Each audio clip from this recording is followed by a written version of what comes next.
Some coaches are like, I'm terrified. I don't want to put out my best content that nobody will hire me. And in fact, the opposite happens. I can tell you everything about yourself and predict your behavior and how you would manage an employee, how you would be manageable. If you want to talk culture, I'm more passionate about culture than I am about Amazon. What are your thoughts? I mean, what would you suggest to someone to be successful? Post every single day. Anytime you got a customer question, turn it into content. Make sure every time you have an email that comes over, if you haven't shot a 3 to 5 minute video answering that type of situation before, that you immediately just shoot it. You could invest in some tech. You can always improve lighting, camera, mics, and stuff like that. But honestly, the content gen is way more important. The video content is what will create the actual customer, not the graphic. I am currently making my wife I'm the wife. I'm Emily Pope. an influencer. It's her third post and it's got 68 likes. You can start with something like this. I went viral on Reddit. I was called a LinkedIn lunatic. Her entire content strategy is very narrow. It's going to be literally just like making fun of me. When I look at business coaching, what are the top 10 problems businesses need that you coach on? That's 100 pieces of content, 10 pieces of content on each problem. Repeat yourself, repost all the good stuff every 90 days. And do you do video on every single My thing? YouTube channel, I've got over 2,000 videos. If we go into the analytics, in the last 30 days, 137,000 views, 7,000 watched hours, 800 additional subscribers. Is that pretty common that the first 2 years does it take that long to really build up? It does, but you can make it go faster by quality. If your objective is to push your brand, by the way, people don't buy from a brand, they buy from a person. I'm a founder-led agency brand. So they buy the Stephen Pope process. It's just called My Amazon Guy. Yeah, my ultimate goal is I would like to coach less and actually run the business. The more content you make, the more likely you'll be able to do that, because it's Alex Hormozy talks about this all the time. It's a vehicle. It's the size of your reach. Your coaching, it's one-to-one. But once you start making content, it's one-to-many, right? And from there, you have a lot more leverage. Are there any resources or things that you would recommend that I read or look at? Like, no amount of book reading will do it. Can you format the post better next time? Absolutely. Can you figure out a better graphic? Yes. Can you make a better hook? 100%. But making the content every single day is the entire process. Do people want to buy from a professional, or do they want to buy from a real person who's just talking? If the message you are conveying is worthwhile, the medium won't matter. The larger you get, the more you got to up your game to get the attention, the span, and some of the things you'll post will seem cringy. I went viral on Reddit on LinkedIn Lunatics because I posted a screenshot of a real Slack conversation where I told an employee to show up to work and they quit. And that made me a LinkedIn lunatic. I ran with it and I started calling myself a LinkedIn lunatic. And I can't beat the trolls, so I'm just going to embrace it. The businesses, when they go on LinkedIn, they're being sold to 24/7. But when they're on YouTube, they can play. They're more likely to watch the whole thing. You're a business coach. That's very generic. What kind of business coach are you? My background is more finance and operations. You should take my culture index survey, because that'll give you a great talking point. Is this something you created on your own? No, but I definitely want to.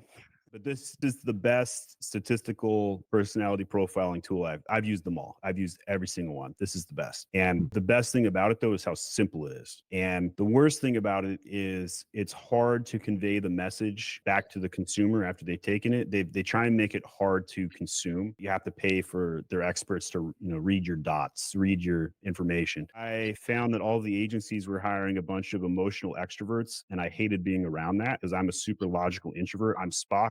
Logical. Live long and prosper. And everybody else in these other agencies were Captain Kirks. I have all of the introverts who stink at interviewing, better employees and easier to manage. Boring is sexy. Boring is scalable. Boring is profitable. My agency, $20 million agency, 43% net profit. Unheard of in our space. The average agency is 10 to 15% net. I can maintain it. There's not a single tactical role at my company that is inshore. Everything is tactical is offshore. And that creates a very big profit for me. Brand managers, they are all client facing, or any onshore talent has to be client facing, or they have to be a leader. So of your 540 employees, what's the breakdown between offshore and? Yeah, about 70 onshore, rest offshore. Philippines, about 400 employees. Mexico as well. You have a couple different firms, right? My Amazon guys, where the money is. My agency guys to sell to other agencies just because they became customers over time. And I took a brand position. It's all of us against Amazon. And so it attracted them. What does your stereotypical client look like? Anybody that needs advertising, SEO, anything that generates traffic like CTR, and then anything that improves conversion in the form of design or catalog merchandising. We have over 400 brands we work with, but I took very unique brand positions. Like, we're an education company that happens to be an agency, so we share all our trade secrets. That created my culture. The culture is all learners, all teachers, and all learners. I have people that are very talented and probably could go double their income somewhere else, but they stay because they're attracted to the learning. It's like dog years at MAG. You can learn in 1 year what you would learn somewhere else in 7. And that's my culture. Like I said, we've talked about this a lot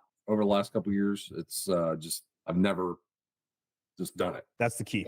Some people are measured twice and cut once. I don't measure, I cut, then I measure, and then I repeatedly cut microly like 10 more times and measure microly 10 more times. One thing that I've heard more over and over and reiterated as well is just be yourself. It's easier just to be authentic. Now, like the hard part is you have to go do it. I tell my clients all the time, you can't finish something you don't start. That's a good intro. Like, do you feel like you're better at giving advice than receiving it? You're not alone. Let me tell you about me. How long do your videos normally? Mine are averaging 3 to 5 minutes, but I have some hour master classes. Don't constrain yourself. Just do whatever you have time for. But you have an inspiring thought, shoot that in 2 minutes. Do you have days where you do like multiple and just knock them out? I do, but I try and create every day. That doesn't mean I publish every day, but it definitely means I try and create every day. What's your best medium? Are you a better speaker, presenter, or writer? Ooh, probably a presenter. So video will be your best because you can present. So you're an introvert. That's clear. I picked up on that. Introverts are the best presenters. Extroverts are really good engagers, but they don't present very well. Why? Because when you present, you're not talking to an audience. You're presenting one person. So